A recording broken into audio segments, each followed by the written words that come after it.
Okay. Guten Morgen. So let's start. I'm just going to face you, but you can face the top of your mat. Let's just start with our hands together. Either close the eyes or gaze down toward the tip of your nose. And when you're gazing toward the tip of your nose, it's not meant to make you cross-eyed and give you a headache. It's just a focal point.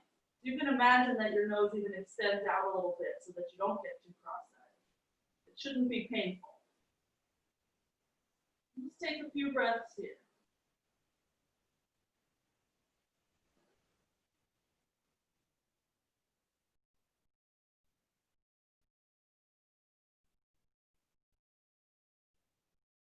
Let's take one Om together. Inhale.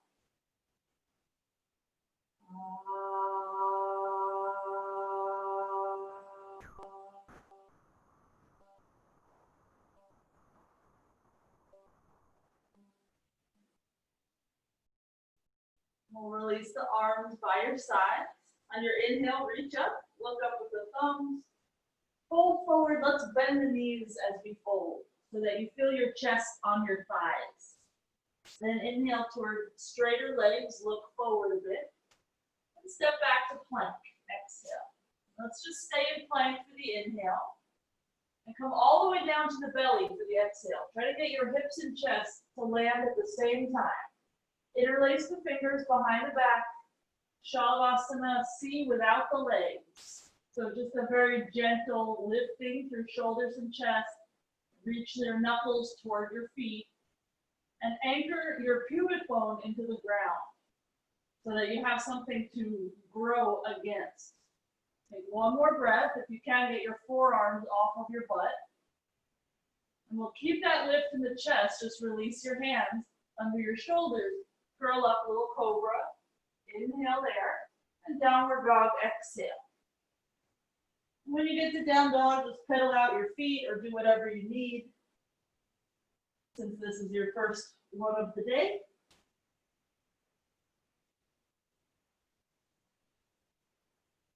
I like to shake my head here just to help relax the neck more. And after your next exhale, step or jump forward. Feet together, legs straight, inhale, look forward. Exhale to bend the knees, drop the head, round your back. Rise all the way up, inhale, straight the legs, look up, Samasthiti, exhale. Inhale, reach up. And again, bend the knees as you fold. So you feel that restful chest on thigh position. Inhale, halfway up. Let's go back to that resting chest on thigh position. Drop your head. Maybe you can touch your shins with your head. Ish. Inhale, halfway. And step to plank. Or jump. Either way. Stay there for an inhale. Come all the way down to the belly. You can always put your knees down first to help you get all the way down comfortably. Shalabhasana A, legs together, chest up, shoulders rolling down your back. And either keep your legs down or lift them up. And keep anchoring the pubic bone. Think of growing forward and back from that anchored spot. You're not so much thinking of lifting up as you are lifting away. And let's lower chest and shoulders down. Hands by the shoulders. Inhale, upward facing or cobra. Exhale, downward facing. Make yourself comfortable here. That might mean bending the knees. It might mean walking the feet forward or back. This should be somewhat restful. If you ever teach your non-yogi friends this pose, you will be reminded of how not restful it is for the first few years of your practice. Okay, after your exhale, step or jump forward. Inhale to lengthen. On the exhale, fold and curl, bend the knees. This time we'll keep the knees bent, Utkatasana. We unravel from the forward bend into a back bend. Gaze up if you can, otherwise just gazing straight ahead will do just fine. You're going to try to lift your arms higher up and then a little bit back. Looking up is just going to help make that happen, opening the throat, but it doesn't have to happen that way. Okay, Bakkasana. So we start with that rounded feeling again. Plant the hands about 8 or 12 inches in front of your toes. Knees to upper arms. Start to shift your weight forward. Eventually your feet will come off the ground. Maybe one foot, maybe both feet, but you're looking forward. Let's just lower the feet to the floor again. Round your back and fold. Inhale to straighten your legs, chest forward, and step to plank. We're just articulating through the spine a bit in all of these little rounded to arched shapes. Let's slowly come down to the belly. Shalabhasana B. So we went C, A, B. In B, we just slide the hands back a little bit, reminiscent of your chaturanga position, but closer to the waist. And you can lift the legs again if you want. Chest up. And with your hands, you're going to push down and back, like as if your wrists are trying to touch your hips. When you do that, you'll feel your chest move forward. Your torso will be extending away from your pelvis. It feels nice and opening. Let's lower chest and shoulders down, lower legs down, slide the hands forward a bit. Upward facing dog, inhale. Downward dog, exhale.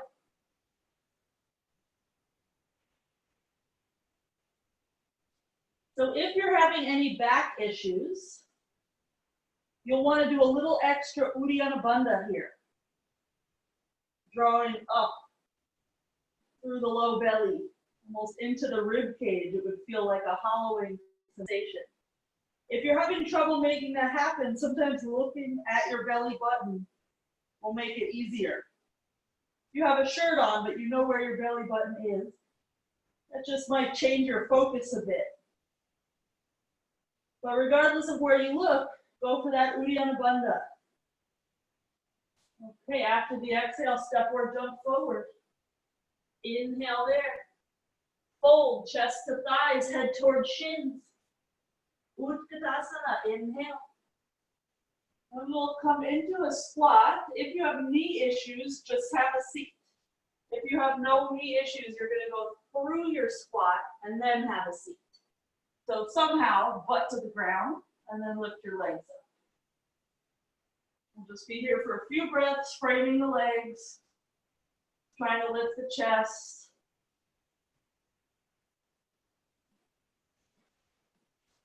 Okay, bring the feet down again, or however else you need to get yourself to Utkatasana, to that chair pose.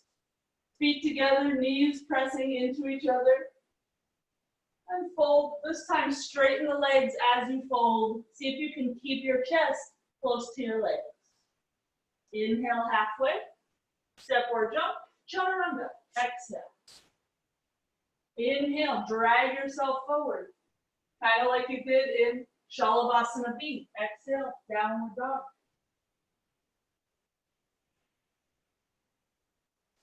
Let's step the feet together so it's like you have one giant foot. And on your inhale, lift your right leg high, stack your hip so the leg goes higher than it otherwise would. Stay here for a moment, try to drop your right armpit down, lift your left armpit up, just so we're still square through the shoulders. And release that right foot to the floor, we'll just do the other side. When your feet are both down, it's pretty easy to stay square in the shoulders. As you're lifting your left leg, just be aware of the tendency to shift. And try to level it out, make any of those corrections that you need to. Make sure that right heel is not sliding around. That right foot and that right leg didn't change. Let's lower the left foot to meet the right foot. We'll lift both heels up high, inhale. Bend the knees, exhale, jump forward. Inhale whenever you get there, straight legs if you can. Fold, exhale. Bend the knees, Utkatasana. Again, we're going to come to our butt. So either squatting to get there or some other path. Once you're there, Navasana, into a low boat. So we'll round the back, have our shoulder blades flirting with the ground. And 3 times we're going to go from this place to a bent knee Navasana. So we'll rise up and touch our knees toward our triceps. And we'll extend back again. Just do that 2 more times. When I'm extending back, I like to drop the chin toward the chest because it helps the back round more, so it's less jagged, a little bit smoother. Okay, we'll meet in Utkatasana again. So the feet will come down. You can go through your squat, or you could stand up some other way. We'll lift the arms to the ceiling. Try to reach the thumbs back toward the wall behind you. And let's lower the hands for either Bakasana, or we're going to do those little Bakasana push-ups where we change the shape of the back. So if you've never seen these before, have a look-see. A lot of you have done this with me before. So when you're in Bakasana, you're looking forward, your arms are moving towards straight. Then we're going to bend the elbows a lot, and you'll be more like a flat back frog position. And you'll just go back and forth a few times between those places. Or you can stay in one. Just to practice what happens with the back when you're bending the arms or straightening the arms.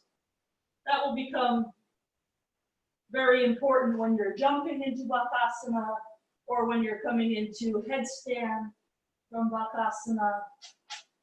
Let's lower the feet to the floor again. Lift the arms up. We'll meet in Utkatasana. Let's keep the knees bent as we fold. Let's separate the feet about hips width. And we'll take crisscross applesauce. So the right arm will reach around the right leg and smack over onto the left shin, left arm around the left leg over to the right shin. So we have our wrists crossed. And as you feel comfortable, start to straighten your legs more and more. You can just drop your head. You'll notice that those last few inches of your range of motion are very difficult. Keep drawing your belly in so that it doesn't present you with that limitation. And keep pushing into the balls of your feet. Don't sink only into the heels, because that would also present you with a limitation if you're too far back. Okay, bend the knees, release the grip, and let's just meet in downward dog. Take 2 more breaths there. I'm just going to check in if anyone else has shown up. Okay, we've got a Kristen and a Julie. Dennis the Menace with no shirt on. Good, you get it, boy. That's the pleasure of practicing at home alone. You can wear whatever you want. End up wearing the same clothes 4 practices in a row. Okay, let's come to the forearms. Walk the feet together again. And like you did before, lift the right leg up. Now that you're on the forearms, you have a whole new challenge of squaring the shoulders. And you'll feel pretty quickly the weight shift if you're not keeping square. You're going to feel too light in your right elbow. You need to work extra hard to square your shoulders. Let's lower the right leg and lift the left leg. Now you have to work harder to anchor that left elbow down, to push the left armpit back toward your legs. And it's the same thing that was happening with the arms straight. It's just more evident now that your elbows are down. Let's lower the left foot to meet the right foot. Inhale there. Start to push into your fingertips. Lift your elbows an inch or so. And eventually make your way to straight arm downward dog. You can just separate the feet to your hips width.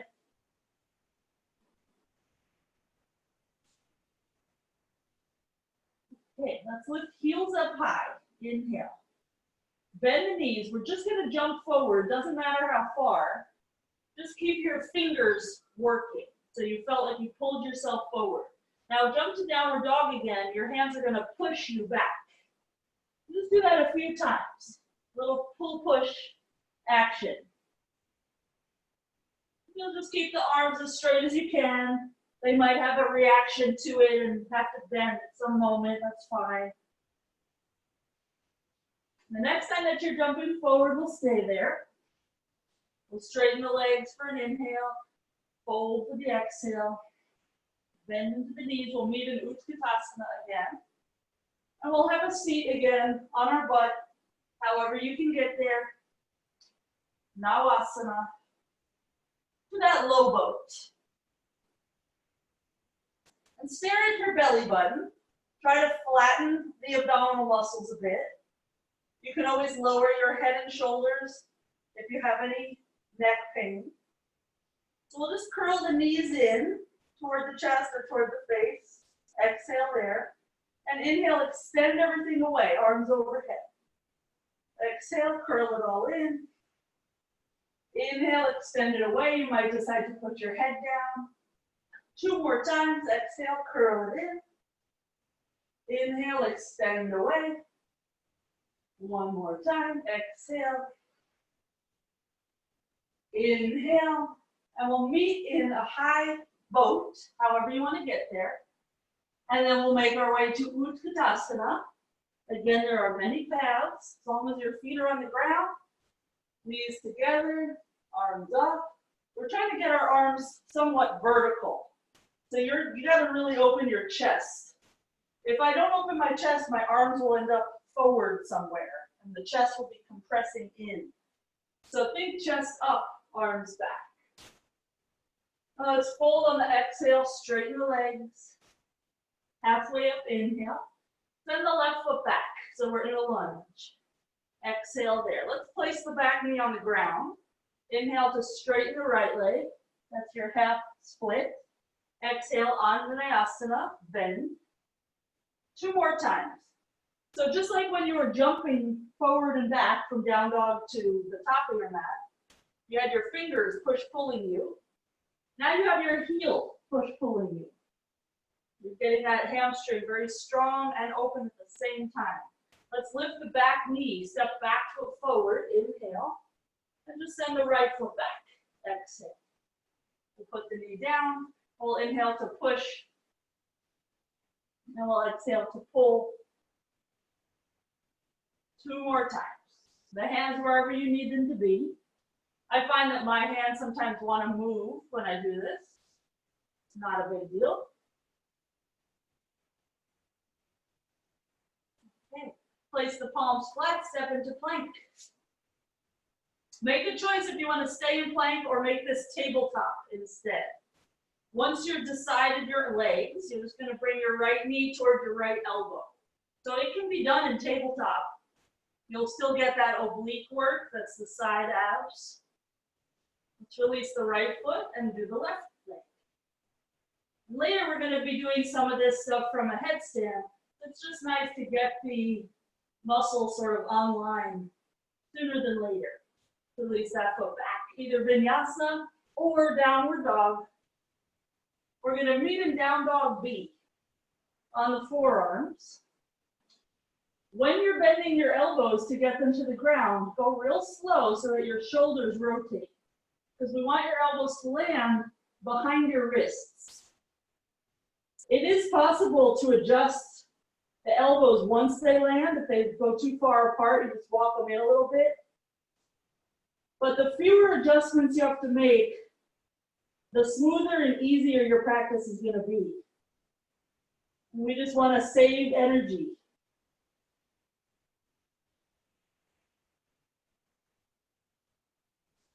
Okay, lower to the knees. Anahatasana with the forearms vertical. So I like to walk the elbows just a little closer together, palms together. And as you drop the chest, your fingers will angle up toward the ceiling.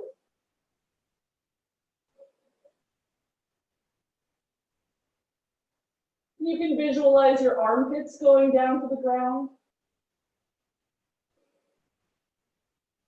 As this becomes easier for you over time, things like scorpion are easier, or mayurasana gets easier.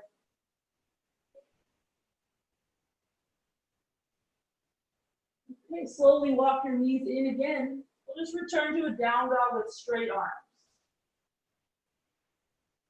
I'm going to take the moment to wipe sweat off my head. Because when it starts dripping on the mat, sometimes it distracts me. Okay, we're going to walk the feet just a little bit in, maybe 8 or 10 inches. And we're going to try to jump into Bakasana, which sounds crazy. But it's sort of like when you were jumping forward before, you're just going to land your knees on your arms. So lift your heels, bend your knees. You're going to look past your fingers. And as you launch, you'll let your elbows bend to absorb you. So the key is really looking further forward and going into that place where you're uncomfortable and you feel like you're about to tip. Your fingers are going to catch you.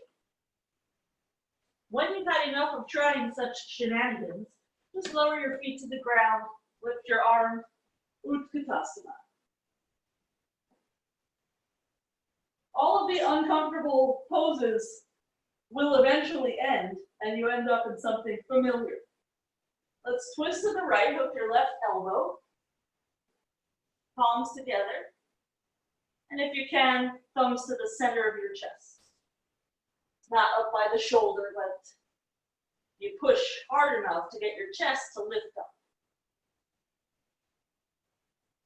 Then let's look down and just step your left foot back. We wind up in a twisted lunge. Maybe you can bring your chin toward your right shoulder. One more breath. Let's untwist. Lower the back knee, so we're in Anjaneyasana again. Hands to the right thigh. We'll just nudge that knee a little forward, lift the chest up. You can stay like this, pushing the knee forward, or take robot arms. And with robot arms, we're really trying to push our elbows back, but if I just do that without a prep, I feel like I don't get anywhere. So before I try to reach elbows back, I shrug the shoulders forward. I take a big inhale to bring them up toward the ears and then back. And it feels like it gets 4 more inches of movement. I don't actually know what it gets. I've never seen it done on my own body, but it feels a lot more spacious if we take that little preparation breath. Maybe fingertips under the hips. And let's meet in downward dog. Take your time getting there. You can vinyasa if you'd like to.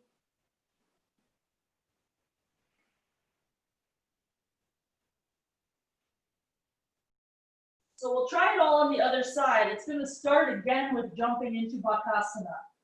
So this is not going to be the most perfect Bakasana you've ever done. So you just think of your butt taking a nice big arc. And it's a little sloppy sometimes. I know that if I bounce off my arms, it just meant I didn't bring the weight far enough into the fingers. The weight was all in the heel of the hand. Let's meet on our feet again, Utkatasana, and we'll twist to the left. Hook the right arm. And push the left hand down into the right hand, so much so that your chest has to lift off of your thigh.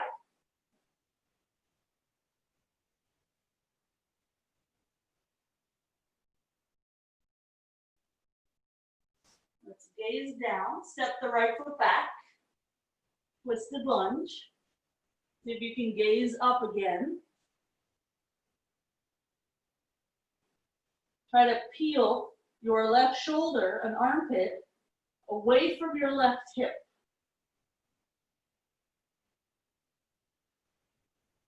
Now we'll unravel, Anjaneyasana, hands to the left knee or thigh. You nudge the knee forward as your chest is moving away from the thigh. Either stay there or robot arms. Either prep with that shoulder roll or not. This is called shoulder loop in Anusara land. We're doing it more often than you know, but this pose really just exaggerates it. And if you're reaching your elbows back, automatically your chest is going to feel like it's going up. Then when you go to reach down and try to touch the mat under your hips, whether or not your fingers touch is a function of how long are your arms and also how much is your front leg bent.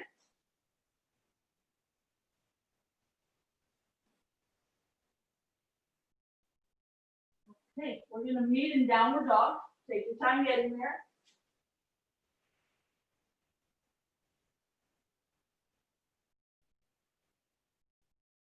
Let's come to hands and knees and lower to the elbows for dolphin.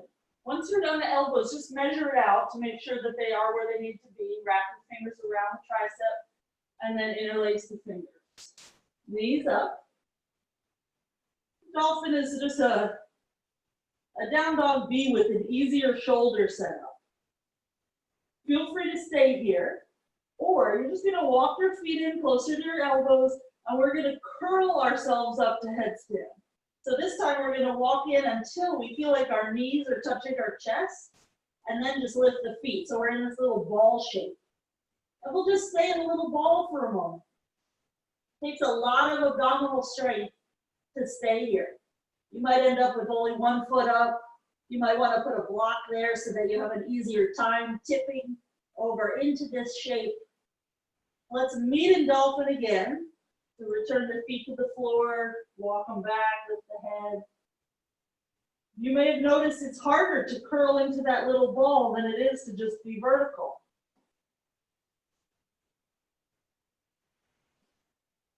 Let's come to the knees again and just straighten the arms for downward dog. Right leg up high, inhale. Step to the hands, exhale. High lunge, inhale.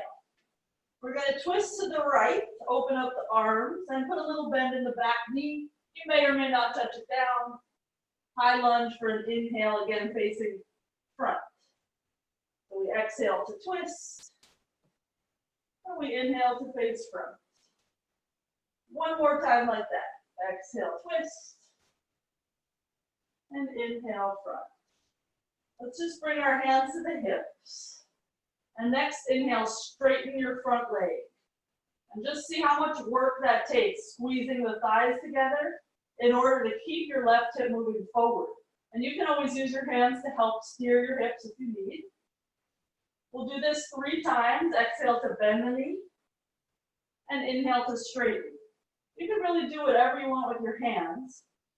I'm just keeping mine on the hips so that I know if I'm facing front or not.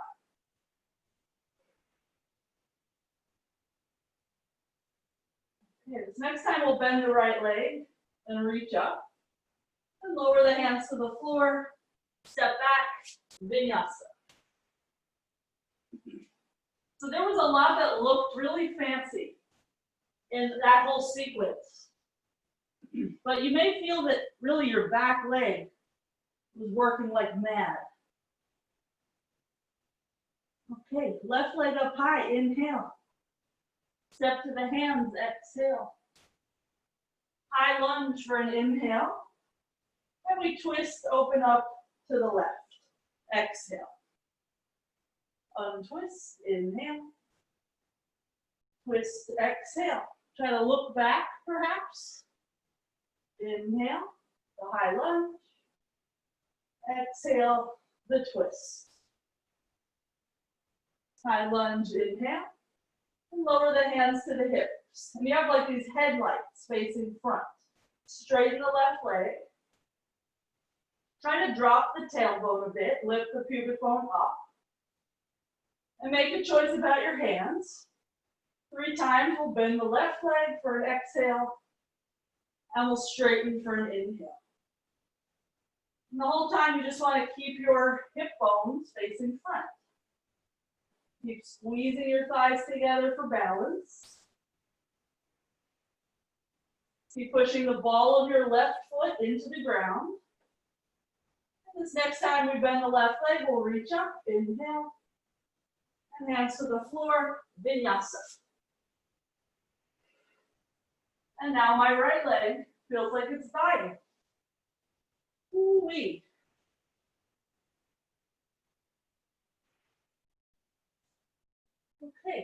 come to hands and knees for a sec. We're going to try tripod this time with the knees bent in again. I'm just going to tuck my shirt in so you all don't have to see too much. So you're going to notice that curling into that ball is hard. So set up your tripod so you have two hands and a head making a triangle. Lift your knees. Walk it in. And let the knees bend into the chest. And when you can, one or both feet up. You're curled into a little ball. You'll notice you're working your arms quite a bit. Keep your elbows over your wrists. Then we'll lower the feet down, gently place the knees, and just kneel for a moment. Or if you feel dizzy, stay with your head down and come into child's pose. I like to usually kneel as my resting place, but a lot of people prefer child's pose. Okay, downward dog when you're ready.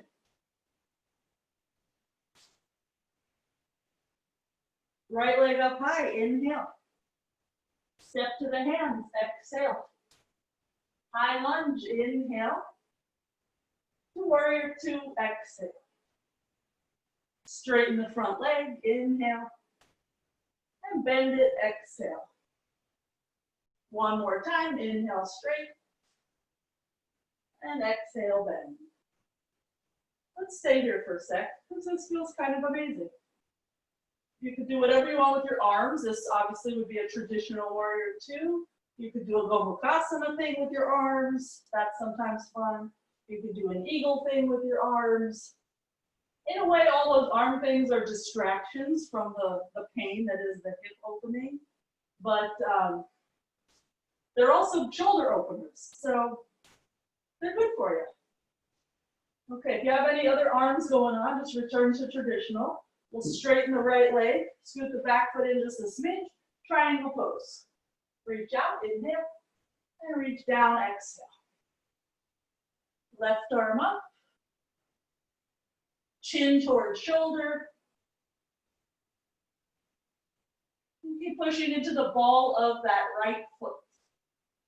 Then when you lean back a little bit more, you're not going to fall back.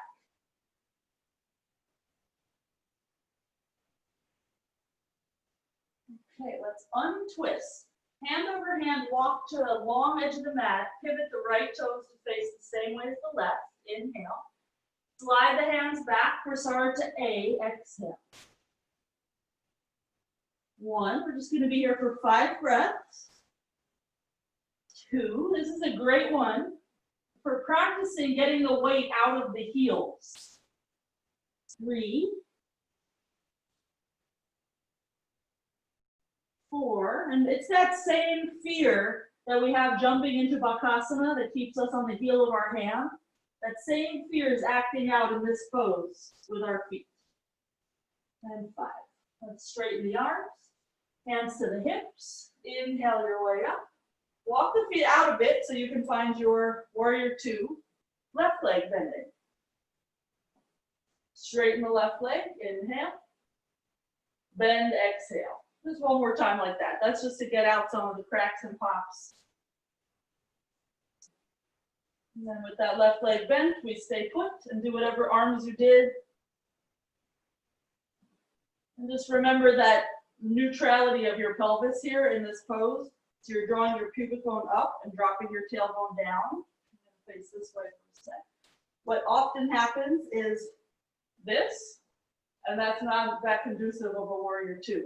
So you want to drop your tailbone, lift your pubic bone. It's going to bring a whole new opening to your hips, but also strength to your belly and comfort to your back. So warrior two arms again. If you straighten from that, straighten your left leg, walk your right foot in a smidge, triangle pose. Inhale, left arm reaches out, and then it comes down.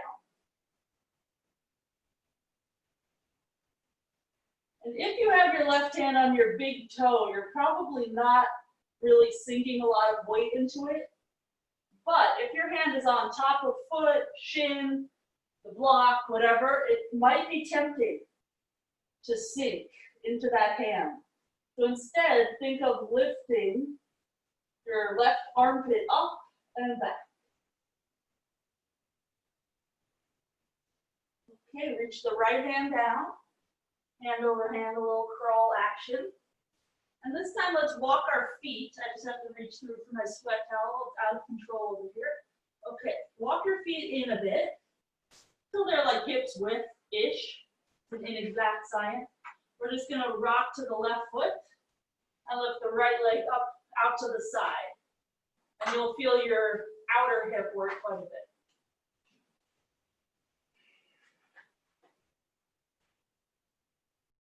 And release that foot down. Shift your weight over onto it. The hands will travel with you.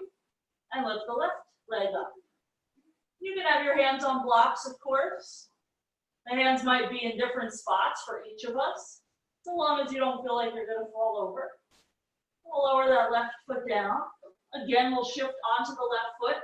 This time we'll attempt to hold big toe with the right hand on the right big toe, and you'll lift that leg out to the side. It's a little bit harder, so if you try it and you find that it's not working out for you, just repeat the first one. And we'll lower that foot down again. Shift the weight onto the right foot. First two fingers and thumbs take the left foot, and you push the left foot out. The more you push away, the easier the balance is.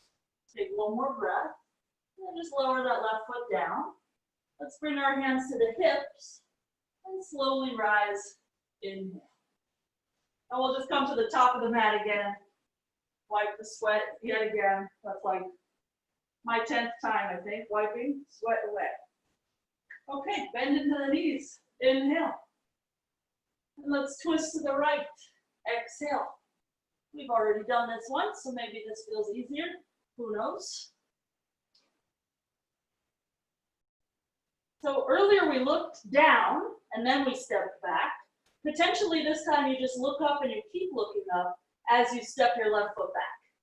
It may or may not work. You might want to take a few little steps instead of one big one.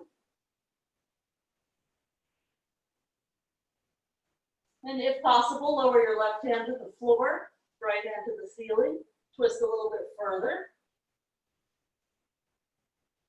And whatever you're doing with your hands, reach your right hip back toward the back edge of your mat. Okay, unwind. Pigeon. Walk the right foot to the left. If you were doing that lunge with the intensity and the intention of bringing that right hip back, you already felt the pigeon stretch just in the lunge. So we can be on the forearms, you can be on the hands or the head, whatever suits you. This one we're working on the right hip. We did a lot of pigeon on Friday where we were dealing with another aspect of it. So this one just work on opening the outer glute and hip.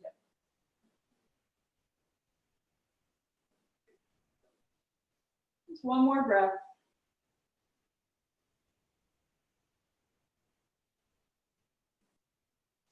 Okay. Downward dog. That right leg will just travel back.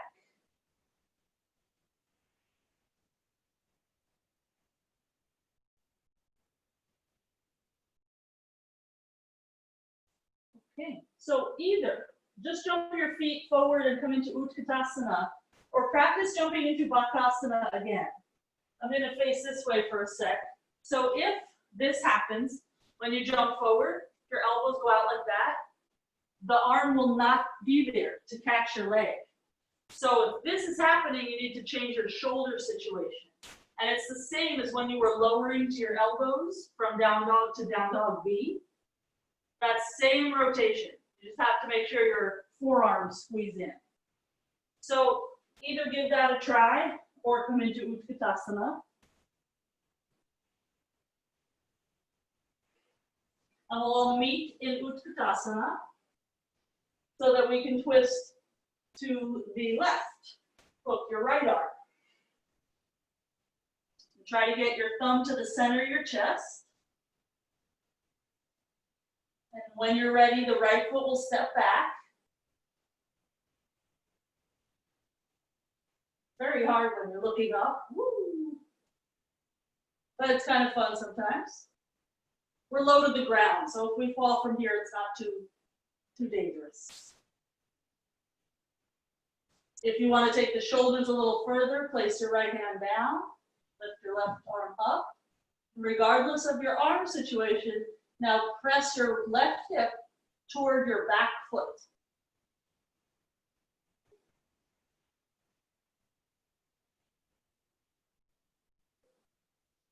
Okay, we'll unravel. Find your pigeon. Downward facing pigeon. We want to say it in Sanskrit, oh, it's a mouthful.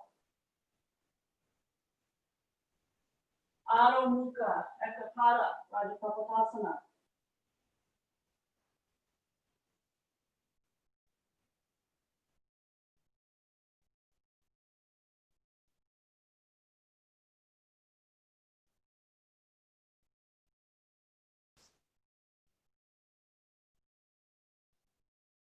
Okay, let's come back to downward dog. The left leg will just slide back.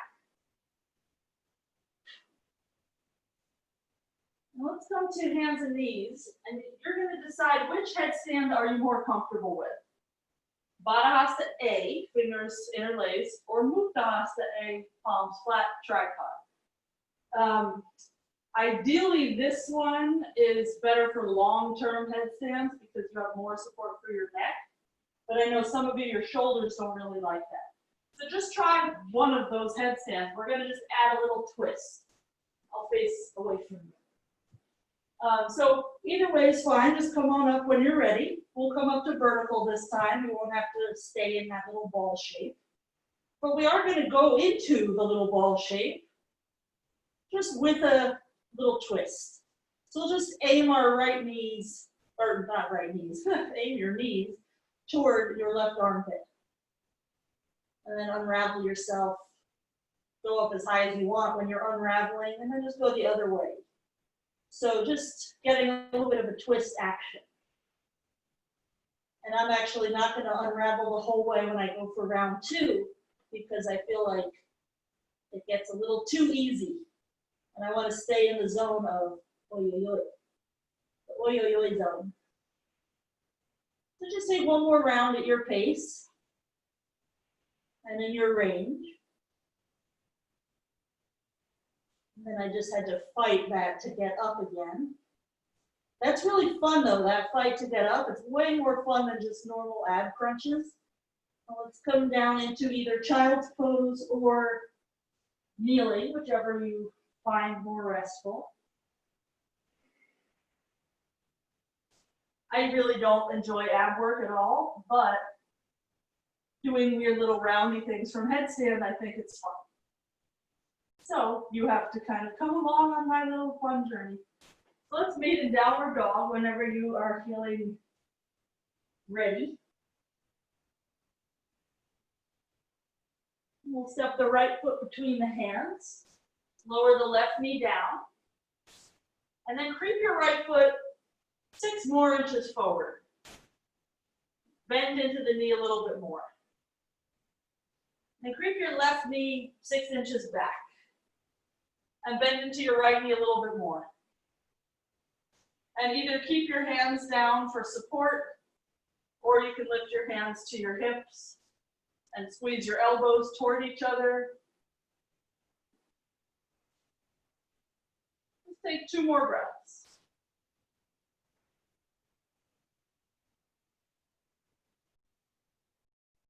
All right. Let's place the hands down on the big toe side of the foot.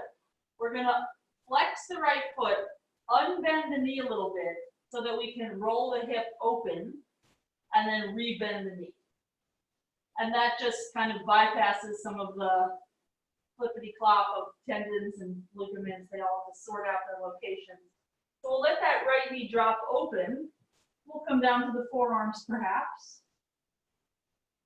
I'm going to face you guys just so that you can see how the ankle is not bending in any weird way. The knee is open just as a reaction of the hip. You can lift your back knee if you want.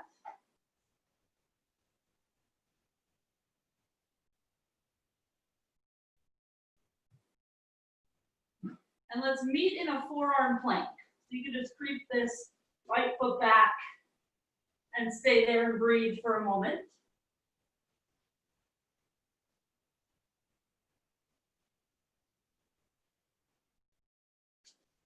Now let's walk the feet in toward the elbows, lift your butt up. And let's go for a little rounded back baddha hasta C. So we'll keep the forearms as they are. We'll just place the head as we would place the head in a regular headstand, same location in reference to elbows. And just walk your feet in until you feel your knees close to your chest. Then lift one foot, then lift the other foot. So you're just in that little ball shape. And you're pressing into your fingers like mad. And if you were to fall out of it, you would end up in child's pose. Let's lower the feet down again. Walk them back, straighten the arms into normal downward dog. And we'll just bring left foot forward. Lower the right knee down. So these ways of getting into headstands are very frustrating, but they will give you the strength. Let's creep the left foot a little more forward. Bend the knee. And creep the right knee a little more back. And for right now, keep the ball of your left foot on the ground. That is your balance point. Maybe hands to the hips. So when we do go into those headstands, if you're finding that you can't get your feet off the ground, you might just want to put your toes on a block. Or you could like walk your toes up the wall a little bit. You just want to be able to tilt your butt a little further over your forearms. Okay, hands to the big toe side of the foot. And we'll let the knee start to drop open. However you need to go in order to make the hip comfortable. Come to the forearms if you can. Lift your back knee if you want.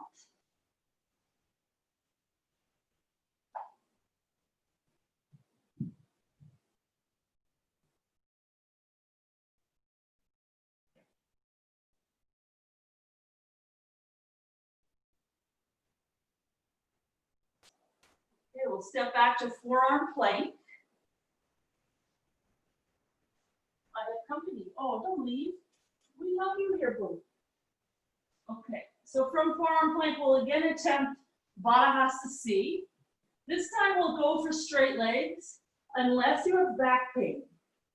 If you have back pain, repeat the one we did where we bent our knees into the chest. Otherwise, place your head, walk your feet in closer, and at some point they just can't walk in anymore, and then they start lifting.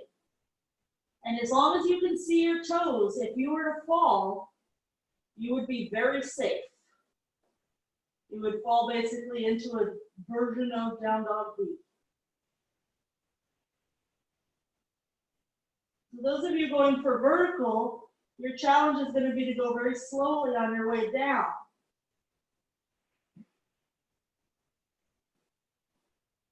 Much harder than it was going slowly on the way up because we have to fight gravity. Let's meet in a regular down dog, straight arms, straight legs. We'll step the right foot forward to the hands, lower the back heel, so the legs are like warrior two, and put both hands big toe side of the foot. You might want to stay here. You might want to slip your right arm under your leg and bind. The middle ground would be kind of an airplane situation, because then you'll get your shoulder under your knee, but you won't necessarily have to rotate for the bind.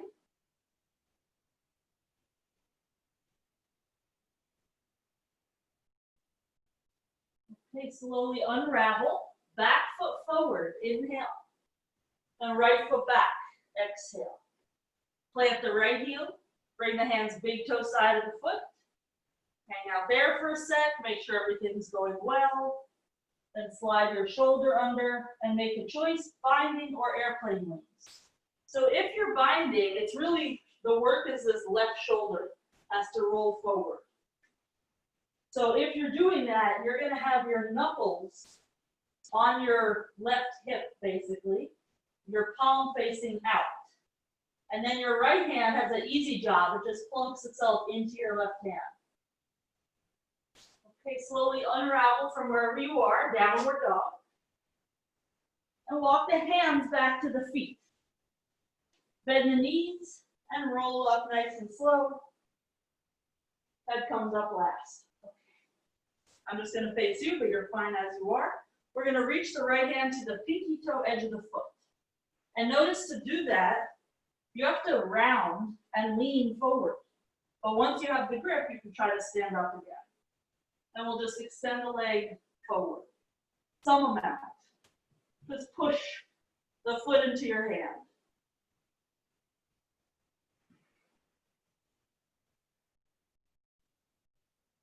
One more breath here.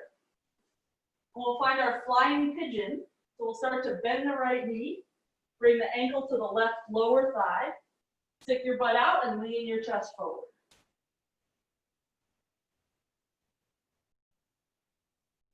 In a moment, we'll be sitting. So if you need to undo this leg position in order to bring your butt to the floor, just go ahead and do that.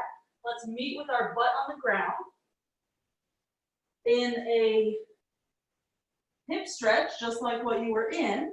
That left foot as close to your hips as you can get them, and then you walk your hands in. Bring the chest as close to your shin as you can get it. You may or may not reach around. Very helpful to have the hands back there because they push you forward. Okay, let go of the left leg. We're going to bring our right toes off the mat so that the right heel is close to your butt. The body will, if doing nothing, it's just going to kind of face out on this diagonal. We're going to twist to the straight leg. So your right hand's going to reach to your left foot. Your left hand will just be out like a kickstand so that you don't fall over. And you'll try to bring your head toward your left shin. All the while, this knee, this bent knee, is pressing back. So your right knee and your right armpit are moving away from each other.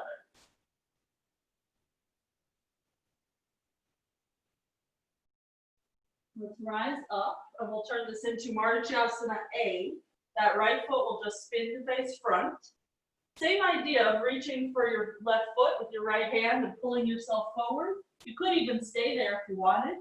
Or full pose is going to be wrapping your right arm around your back. The armpit is on your shin bone. Your right palm will face away from you. So the work is really being done in your right shoulder to get the bind. The left arm has a pretty easy journey. You could also just bind with your right and leave your left hand out to the side like a kickstand. You don't have to use all your limbs just because they're there. You can let one rest and help you with the balance. Okay, we'll slowly get out of there. Straighten out the right leg. Reach forward, inhale. Let's start to roll back for the exhale.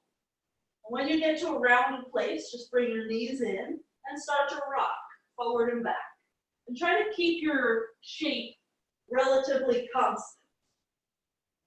And you're just going from the shoulder blades to your butt, not onto your head or neck.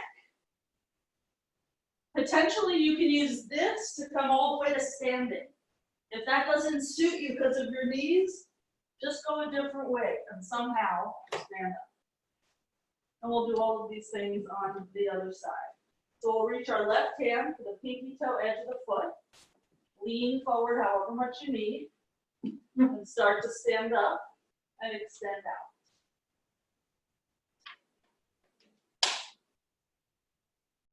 I love that Sally is on Jules' mat the entire time. So comfortable and not even caring at all that she might be in the way. That is the best. Okay, left ankle to lower right thigh. Stick your butt out, chest forward. The counterbalance that you're doing right now is the same thing you have to do in a bakasana or a headstand. You just need to know where are your shoulders and where is your butt. And how can you control your pose based on that information. So we'll come down to sitting, whatever way suits you. If your foot is way out here, that's fine, so long as you feel some stretch happening. Over time, you're going to be able to get your heel closer to your butt and your chest closer to your shin. If your chest is very close, that's when you can maybe wrap around. The stretch in this wrap is no different than if I had my hands back. The only difference is the balance. So then if I don't use my hands, I'm just a little more inspired to sit up taller. It's really just a mind game at that point. Okay, straighten out the right leg. All of this yoga stuff is really a mind game. Just how to get yourself tuned into your moment, your body that you have for this 100 years. So left foot out to the side, left hand to right foot. Reach your head toward your right ankle, but don't let your left knee drop in. Sometimes we get so overzealous about the forward bend aspect that we let this happen, this collapsing, and that's sort of negating the pose. So ego in check. There's really nowhere to get to because as soon as you're comfortable in one place, I'm just going to give you another uncomfortable place.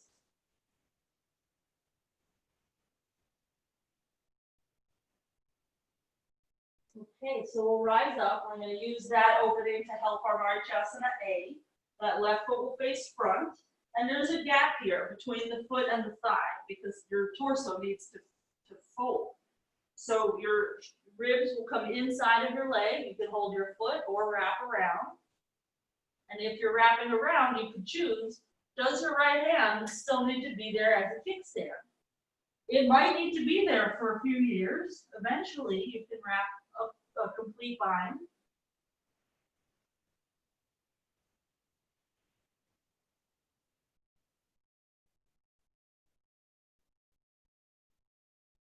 Okay, we'll rise up, straighten out the legs, and roll back so that you can start your process of rocking and rolling. Knees into the chest.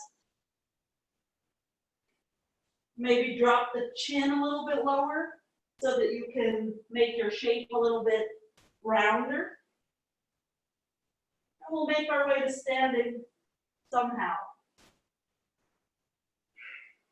And when you get there, inhale to reach up.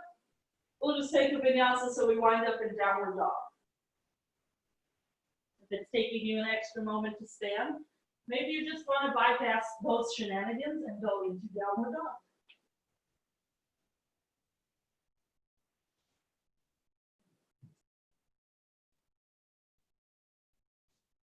Okay, let's step our right foot about 3/4 of the way forward.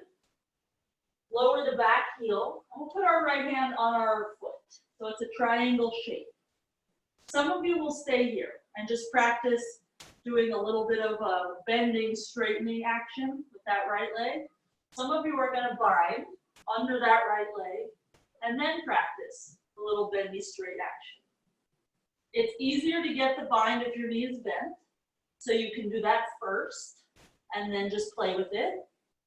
And the action of getting your leg straighter, really pushing your leg into your arm, into your shoulder. And just play with what your range of motion might be. And then let that go, and we're just going to try the other side. You can pivot around. I'm just facing this way because of the camera. But whatever way you want to get your left foot in front, triangle pose. So it's not as long of a stance as a down dog. It's a little short, or not a warrior two, I meant. A little shorter than that. So you just play with bending, straightening, or you play with binding and then bending, straightening. This is just so that when we go into bird of paradise, we're not in complete shock through the hamstring. Okay, let's let that go. Downward dog.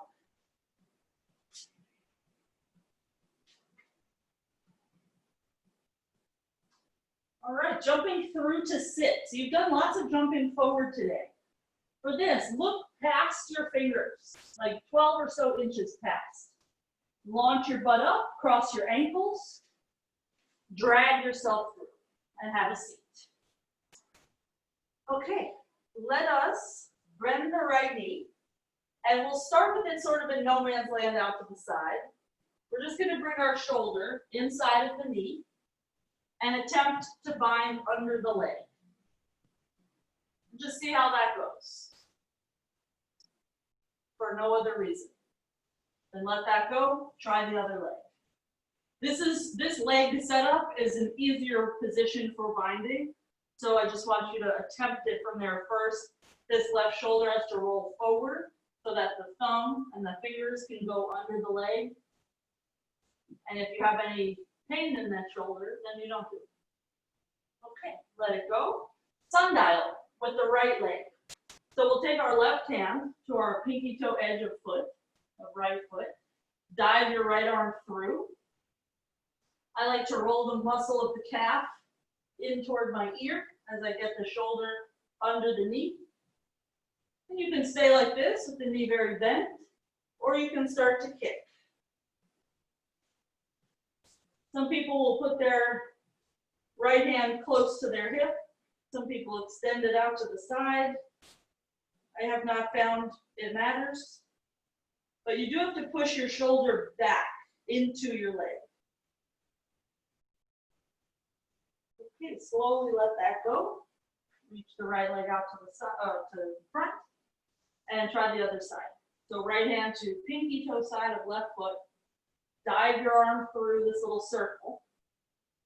And to get that knee on the shoulder, you actually have to push it back a little bit. So if you're having trouble, maybe do a few of these little things, like a happy baby situation, because otherwise it's very claustrophobic. So it has to go back in order to get the shoulder under. And there will be a twist here, so you're looking under your right arm.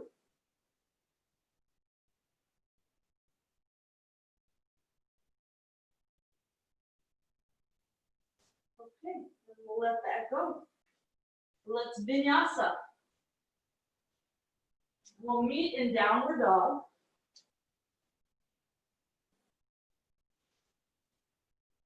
If you don't want binding, you're just going to stand up. And I'll talk you through that in a moment. Those of you binding, right foot 3/4 of the way forward. Find your bind under your right leg, like you did before. And start to heel toe your feet together. Those of you bound, you're just going to lift your right leg and come into bird paradise, where your right leg will extend up and out. Those of you not bound, you're going to reach down for your right foot and try to extend it out to the side. We're all really going to end up with our leg in somewhat the same place. But when I have my hand on my foot, I can get the leg very straight. And in bird paradise, I can't. So if you're bound, you're going to keep the bind as you lower your foot to the floor again. And as you walk your feet out into that lunge warrior 2 triangle type shape. Then get out of there and vinyasa. And we'll try the other side. So if you know you don't want to bind, you can just start standing. Or you can play with different entrances. So left foot, about 3/4 of the way forward. Find your bind down there, just like you did on the ground. Walk your feet together. Come onto the tippy toes of your left foot, and eventually stand up. There might be some dancing happening, hopping around the room.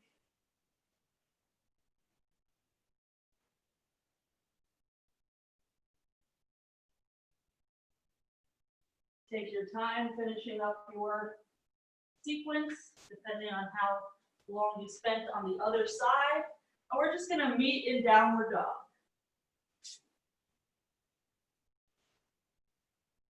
The amazing thing about that pose is that you could be proficient in split and have an open hamstring and still struggle in bird paradise. That's why it's so fun. If it was easy, we wouldn't bother. Okay, let's come to hands and knees. And we'll lower to Let's go for baddha hasta B, which is a doozy. So if you don't have a wall, potentially repeat one of the other headstands that we've done. So this one, you're gonna have your fingers curling over your arms and your thumbs inside. The thing that makes it hard is that your head is on its own. Your forehead is gonna touch your forearms. And you'll lift your knees. And you can either do the bent knee version or lift your legs straight. But you'll have to push into your elbows a lot.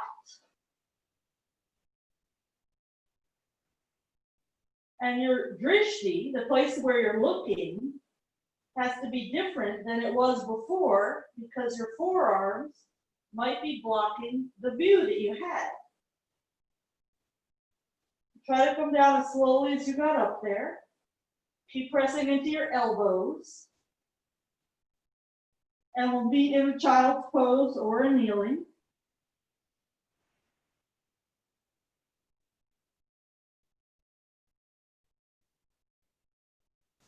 When you're ready, downward dog.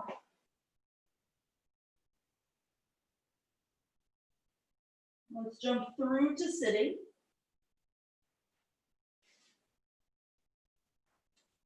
And we'll fold the right leg back for parigasana, or just have your right leg straight, because not all of you like folding the leg.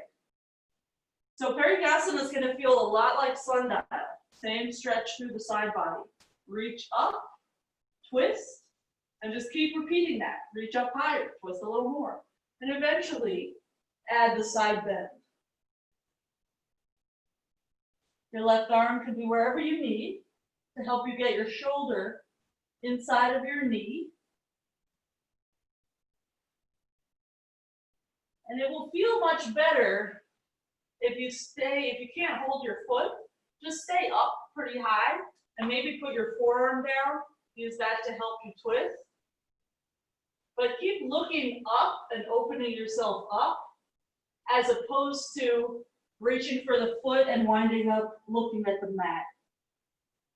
That's kind of defeats the purpose if you wind up looking down all kind of shelled up. All right, let's rise up and just change legs. So right leg straight, left leg either curled into a virasana shape or just straight out. And we'll twist and reach left arm up. So from the very beginning of this pose, there's a feeling of upward movement. Looking up could help.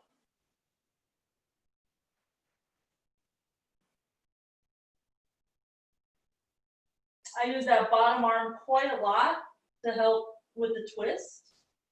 Not even just the hand, I use the elbow. Really, anything that's on the floor can help you.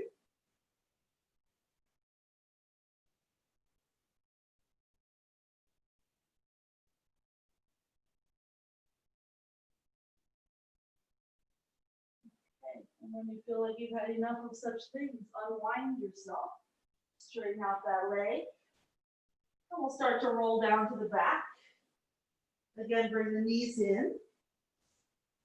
This time, we'll extend the arms alongside the legs, so we're just in this little ball. And then keep that little ball shape, but bring the arms to one side. So your knees will shift just a little bit over to accommodate, and then go to the other side. And see if you can get your leg by your tricep, as opposed to by your forearm or your elbow. Just a little higher than that. And let that go. We'll rock and roll. Sit up. Baddha Konasana. Soles of the feet together. Knees drop open. Reach your chest forward.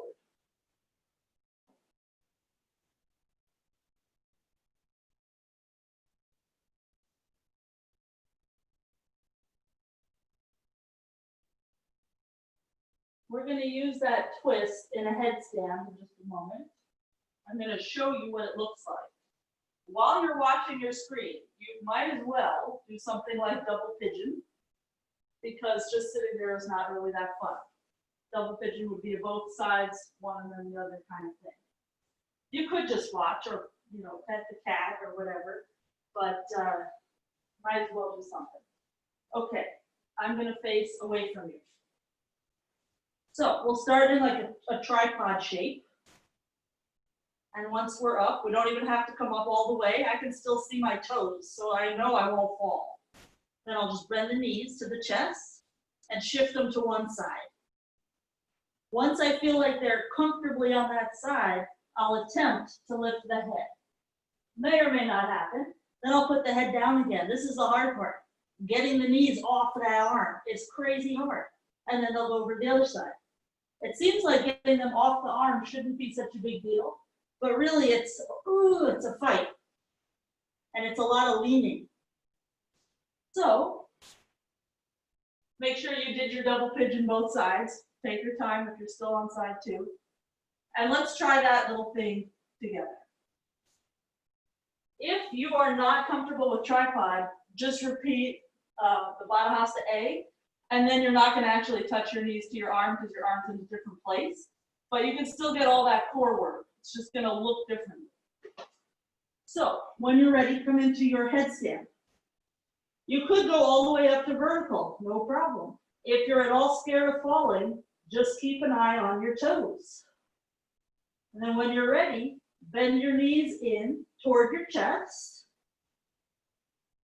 and throw them over to one side. They may or may not touch. You may or may not decide you want to lift your head. If you lift your head, just put it down again and try to bring your legs up again. That's really the hard part, is how do you return? How do you find some semblance of normalcy? Try the other side, or take a rest, and then try the other side. Where are your hips in relation to your shoulders?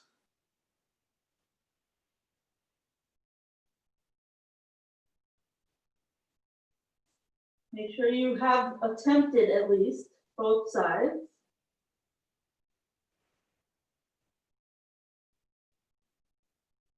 And we'll meet in a downward dog. The first time I was presented with that pose, it was Bonnie Jones teaching at La Jolla Yoga Center. And somehow she said, oh, you look strong, you could do this. And I just felt so hard. I was like, girl, you are crazy, I can't do that. That was probably 10 years ago. I could finally do it. Okay, right leg pigeon. Left leg slides back a little bit more. Let's bring our left forearm to the top angle of the mat so that we can pull ourselves into a twist with that left hand. So the left hand is going to pull, and the right hand out to the side is going to push. And we end up looking over the right shoulder. You can stay like this, or you can bend your back leg. Your right hand can then find your foot, and you can pull it in. Gets a little gnarly. Very hard to maintain all of these pieces. But you just want to keep yourself entertained. You got to keep your head in the game by giving yourself enough challenge. Not too much, because then you're overwhelmed, and then you just sit down and watch. But just enough. Okay, let that go. Other side. And really, there's no reason to just be kind of plop down watching, because you could always choose just a normal pigeon. You don't have to go to anything else. When you're ready, right forearm parallel to the top edge. Add a twist.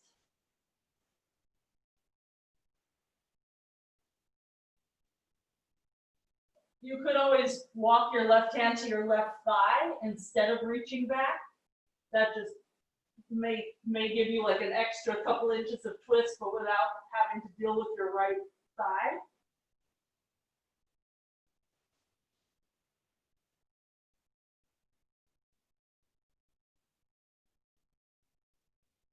Okay, so we'll get out of there. Down dog. Familiar territory.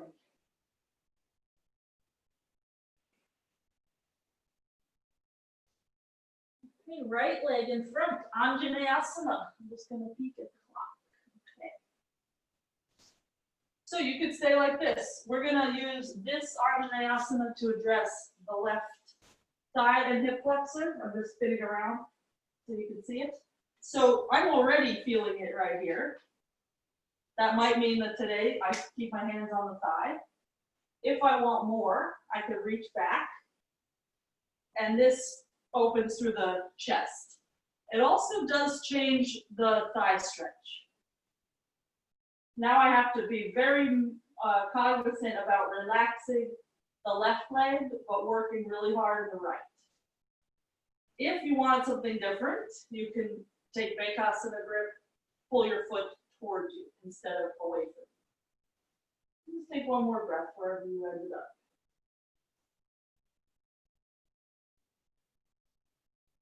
Okay.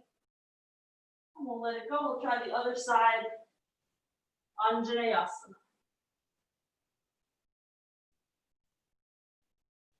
So this hip flexor and right quads should be able to open without back pain. If you're having back pain here, unbend your front leg a little bit and try to take some of that bend out of your low back. And just go real easy into the process of bending your front leg. When you're ready, maybe you take hold of your foot and try to relax your right leg a little bit. This can be done how I have my grip on the inside of the foot, or you can do it on the outside. Either way, you're trying to let this right hip move forward. Opening through the pecs, I think, is more effective holding the inside of the foot, but might not be for everyone. If you want Backbends grip, you keep your right hip moving forward and just pull your foot in.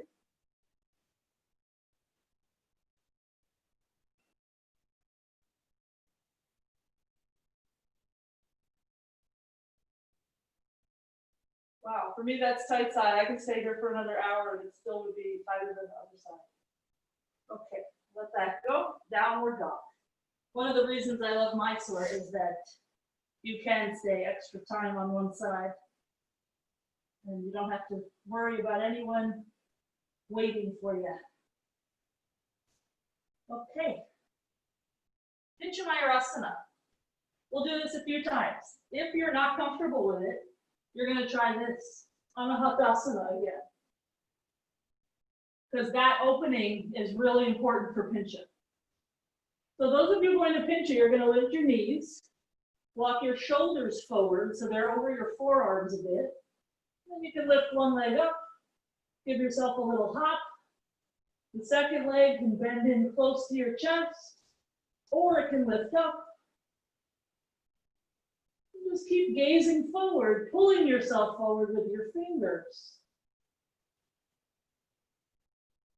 We'll meet in downward dog whenever you've had enough of such things. Jump through to sitting and lay back. Setu Bandha Sarvangasana. So we'll lift the hips, interlace the fingers under the back. I always have to roll a shoulder. That same thing as earlier with the shoulder loop. I have to make it very dramatic, otherwise it gets stuck. So take your time getting set up because that's going to determine the success of your pose. Let's keep our palms as close together as we can. Lower your butt onto your forearms. And just enjoy being stuck for a moment in this chest opener.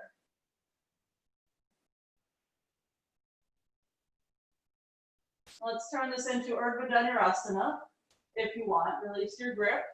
Place your hands by your shoulders.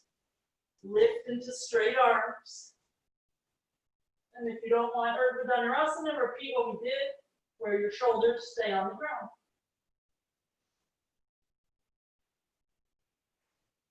Wherever you wound up, bring your knees just 1 inch closer together. Keep your feet where they are. Just squeeze your knees in.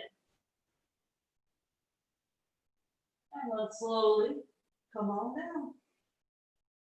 Knees to the chest. Rock and roll a little bit until eventually you could sit up. And downward dog. Vinyasa if you'd like. We'll rock forward to plank and lower to the belly. We'll repeat something we did very early on, Shalavasana C. Interlace the fingers, lift your chest and shoulders, reach toward your heels with your knuckles, lift your legs. Either stay here or bend your knees. Use your hamstrings to squeeze your heels close to you. You're gonna feel your feet come right up to your hands. Just separate your hands, grab hold of your ankles, start to kick. We turned it into downdog. Take 2 more breaths. And slowly come on down and make your way through a vinyasa.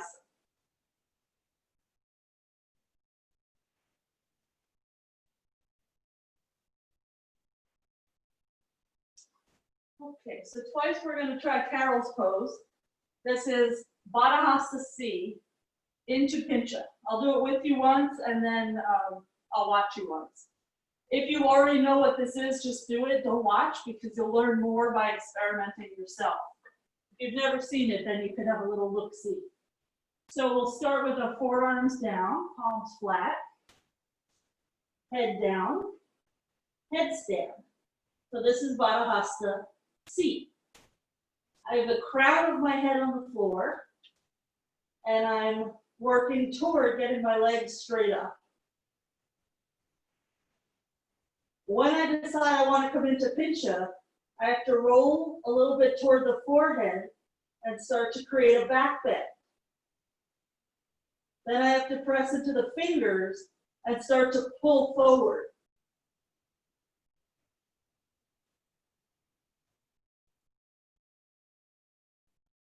And then the head can come up. You'll notice that I stopped talking at one point. That was the hard part, that spot. So give it a try. I'm going to watch you guys. If you've already tried it once, still try it again because as we know, we can do these things 1,000 times and they will still be of the challenge. Yeah, Jules. I was a little worried for Sally, but she cleared it. And Carol, you need to back bend a little more before you get your head off the ground. Carol's going to try it again. She's going to be super tired later. It's kind of a weird feeling back bending while you're in headstand. Remember how much you have to reach your hips forward. Get off that wall, Miss Bloom. Yes. Good. All right. I am happy. So let's come down to our backs. We're just going to do one more normal back bend because that one was a little wicked. So you might think Urdhva or you might think the one with your shoulders down. But even if you think Urdhva is wicked, after what you just did, it's pretty easy. So everything is relative.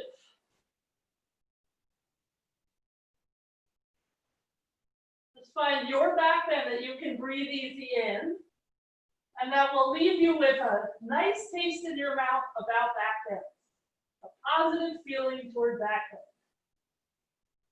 And then we'll slowly come on down from wherever you were. Bring the knees in, just rock a little side to side.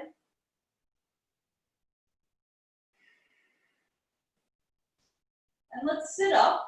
After deep back bends, I can't usually rock and roll forward and back. I roll to the side and then come up.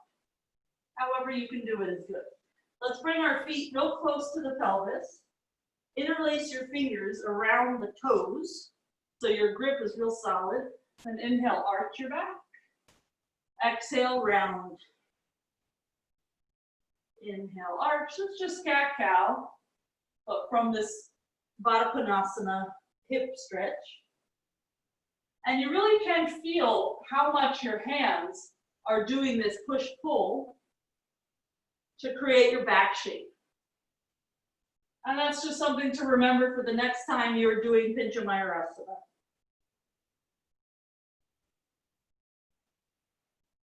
Okay, let's find a neutral spine. Release the grip, straighten the legs, and fold forward over the legs. You might decide that you want to bend the knees, rest the chest on the thighs. It's an easier grip for your hands on your feet, but also it's more gentle for your back. Sometimes I start there and then creep the feet forward. As much as you can, remember to lift your belly button in.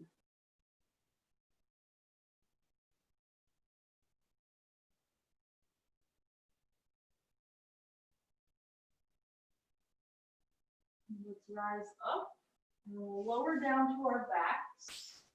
I need about another hour with you guys, but we don't have it. So take out your ponytail or bun and just lift your legs up to vertical so you're in an L shape.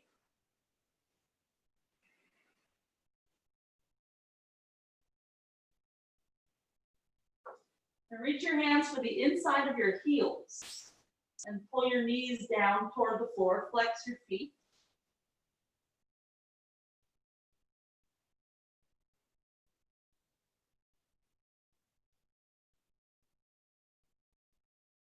Start to angle your heels away from you.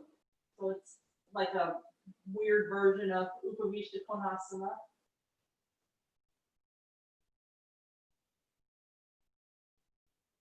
And bring the soles of the feet together. Interlace your fingers around the pinky toe edge. So the palms are basically on the top of the foot. And let your knees move away from your shoulders.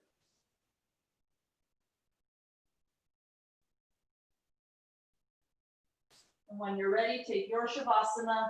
Your legs can do any number of shapes. Make sure your back is comfortable.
Take a few more breaths here.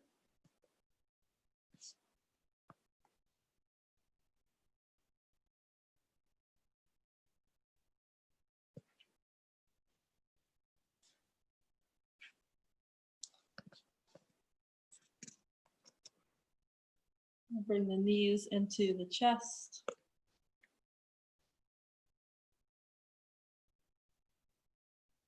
Curl into a ball, and on the right side, the fetal position. With minimal effort, sit up.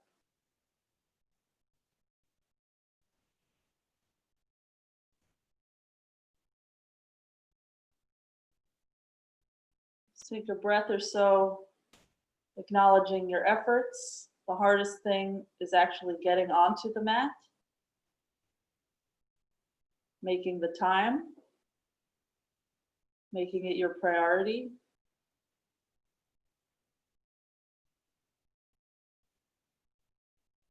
Namaste.